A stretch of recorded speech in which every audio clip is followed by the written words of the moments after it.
مساء الخير، ازيكم يا حلوين؟ عاملين ايه؟ يا رب تكونوا بخير. وحشتوني جدا من اخر فيديو كنا فيه مع بعض، والنهارده جايلكم بفيديو جديد يا رب يعجبكم. جايين طبعا بمشتريات رمضان، يعني جبنا شويه حاجات كده لرمضان هينفعونا جدا. والحاجات دي من الاساسيات، يعني الحاجات التانية او اي حاجه تانية عادي ممكن نجيبها في رمضان، لكن لازم الحاجات دي تكون اساسيه عندنا في التلاجة. بس قبل ما نبدأ الفيديو، لو لسه أول مرة تشوفي قناتي ومش مشتركة فيها، ما تنسيش تشتركي في القناة، وكمان تفعلي زر الجرس علشان كل الفيديوهات الجديدة توصلك على طول. وكمان تشوفوا بقى الفيديوهات القديمة حلوة جدا ومنزله لكم طبعا زينة رمضان، والحاجات الحلوة دي هتعجبكم جدا، اتفرجوا عليها. وهنا بقى نبتدي كده بأول حاجة جبتها، اللي هي السمنة اللي أنا وريتها لكم دي سمنة جنة، كيلو ونص. كنت جايباها ب150 جنيه. حلوة جدا وكمان هتنفعني في رمضان. طبعا هنعمل بقى جلاش، هنعمل مكرونة بشاميل، هنعمل الحاجات دي، فهتنفعنا جدا معانا. فجبت واحدة بس وقلت لما احتاج اجيب واحدة تانية. جبت كمان مكرونة، زي ما انتم شايفين المكرونة دي برضو اللي هي الخواتم العادية، حلوة برضو. قلت ان انا ابقى اعملها نوع من الخضار، لان طبعا دي مش هتنفع في المكرونة بشاميل او اي حاجة، فقلت يعني ممكن نستخدم مكرونة كتير في رمضان، فهعملها مثلا زي الخضار كده. جبت كمان الشعرية، ودي اساسية معانا علشان بنعمل رز بشعرية كتير مع اللحمة بقى مع السمك، فبنحتاج دايما نعمل رز بشعرية. فجبت 3 اكياس. جبت كمان لوبيا، جبت كيلو، الكيلو كان عامل 50 جنيه.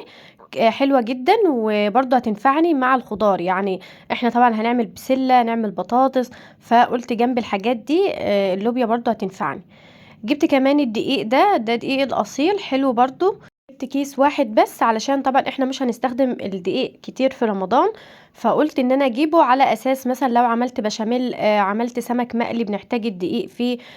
في تتبيلة اي حاجة ممكن احط فيها دقيق. فالصراحة قلت ان يعني كفاية كيس واحد لان مش هستخدمه كتير. جبت كمان المكرونه القلم، دي حلوه جدا، جايباها للمكرونه بشاميل. جبت كيلو ونص، يعني ده كده عباره عن كيلو ونص. جبت كمان السكر، ده سكر النيل وناعم جدا وحلو قوي. فجبت برضو 3 اكياس. طبعا احنا اكتر حاجه هنستخدمها السكر، يعني السكر ده هيكون اكتر حاجه في العصاير وكده هنستخدمها. فقلت اجيب بس 3 اكياس، ولما احتاج اجيب برضو تاني عادي، يعني مرضتش اجيب كميه كبيره. دي بقى اهم حاجة عندي، اللي هي البهارات دي. فده اهم من اي حاجة جبتها، لان ده اللي هتنفعنا جدا طول الشهر. فجبت قرفة عدان زي ما انتم شايفين، وكركم وكاري، وجبت كمان كزبرة وورق لوري، ده حلو جدا. بحب ان انا برضو احطه مع الفراخ في اي تتبيلة في الشوربة، بيدي برضو طعم حلو. وجبت كمان اللي هو الليمون بتاع الرز البسمتي جبته. واهم حاجة عندي السبع بهارات، دايما بحطها في كل الاكلات، فبرضو حلوة جدا. وجبت روزماري برضو هستخدمه كده في تتبيلة فراخ مشوية. يعني الحاجات دي اهم حاجة عندي وهتنفعني جدا، فكان لازم اجيب البهارات دي. برضو جبت عدس، بس كنت يعني ده كيلو بس، كنت اخدت منه كده برضو، كنت عملت منه شوية، مرضتش اكتر، لان احنا بالذات في رمضان ما بنعملش العدس كتير، يعني فين وفين كده لما بنعمله. فقلت اجيب على اساس ان انا لو حابة اغير بين الاكلات، اعمل مثلا اكلة منه او 2. المهم خلاص بقى، دي كانت المشتريات بتاعتنا ولسه طبعا حاجات تانية هتيجي، بس دي اساسيات وحاجات مهمة لازم تكون عندنا في البيت. بعد كده بقى شلت الحاجات دي كلها وحطيتها مكانها، بس لسه البهارات عايزة افضيها كده في برطمانات صغيرة، يعني اشوف لها علب ازاز كده صغيرة احطها فيها، لان مش بستهلك كل الكمية دي، يعني اعمل كده على قدي، ولما عوز بملي البرطمان تاني. المهم كنت هعمل بقى غدا كده سمك مقلي. فقلت ان انا يعني اعمل اول حاجة الرز، وعملت الرز بشعرية كده وسبته بقى مع نفسه كده يستوى. وقلت اعمل بقى الصلصة بتاعت السمك. يعني اللي نفسه يجرب اكلة قبل رمضان فيجربها، يعني لسه جاي يوم اللي شايف اكلة جديدة ونفسه يجربها يجربها، علشان في رمضان ما ينفعش ان احنا نجرب اكلة واثقين منها وطعمها حلو وكل حاجة. ف... فنعملها، لكن الحاجة اللي احنا عايزين نجربها طبعا بنبعد عن شهر رمضان، لان الواحد بيبقى صايم بقى ومش ضامنين الاكلة دي طعمها ايه. فالمهم شفت بقى اكلة كده للسمك على اليوتيوب، حلوة جدا وكان شكلها حلو، وقلت ان انا اجربها، يعني مرضتش برضو اجرب في السمك كله، هتشوفوها دلوقتي. فقلت اجربها بحيث لو لقيت طعمها حلو اعتمدها كده في شهر رمضان. فتابعوا الفيديو للاخر وهتشوفوا الوصفة معايا، وكمان هتشوفوا رأيي يعني في الاكلة دي. المهم السمك اللي بطماطم دايما انا بحب السمك ناشف، يعني مقلي بس، مش بحبه بصلصة ولا اي حاجة.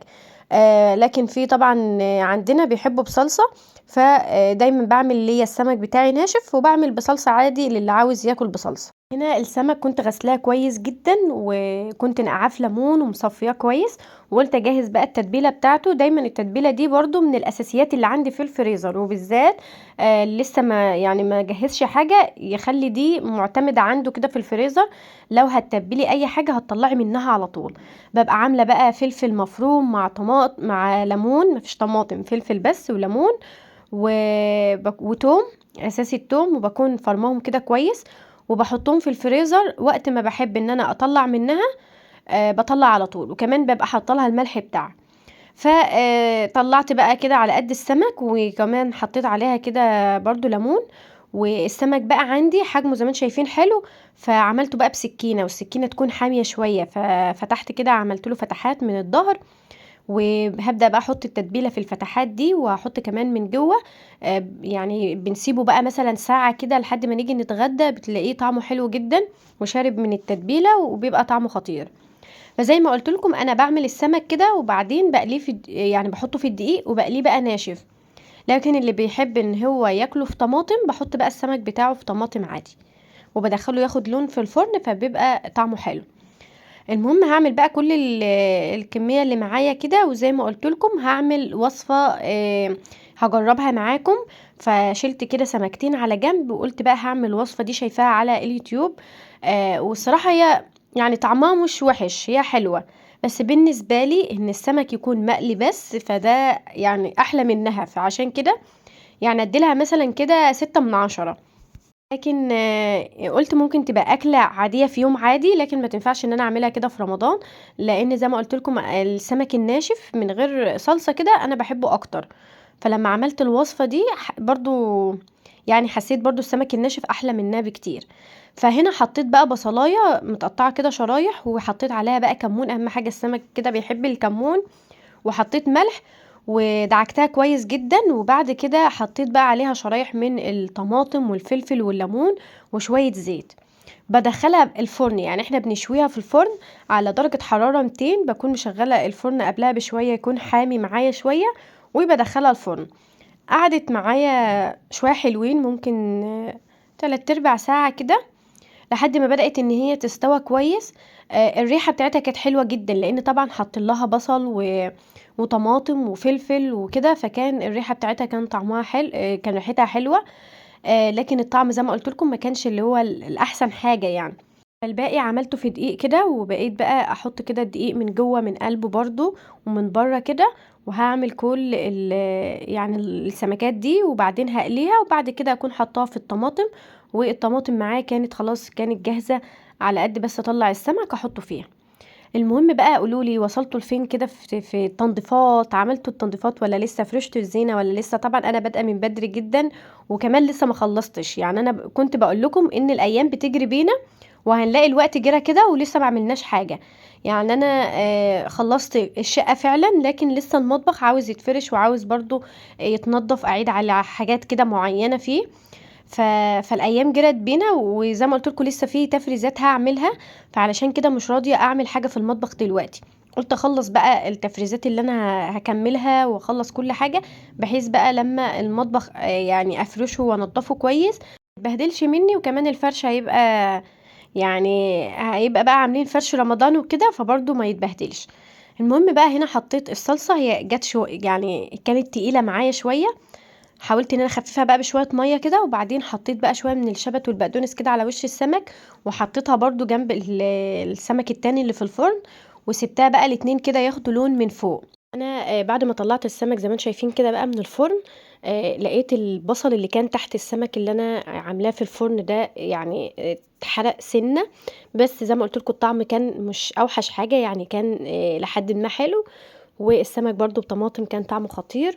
وهنا كنا وصلنا لاخر الفيديو بتاعنا. ما تنسوش يا حلوين الاشتراك في القناه وكمان تفعيل زر الجرس، واقول لكم مع السلامه.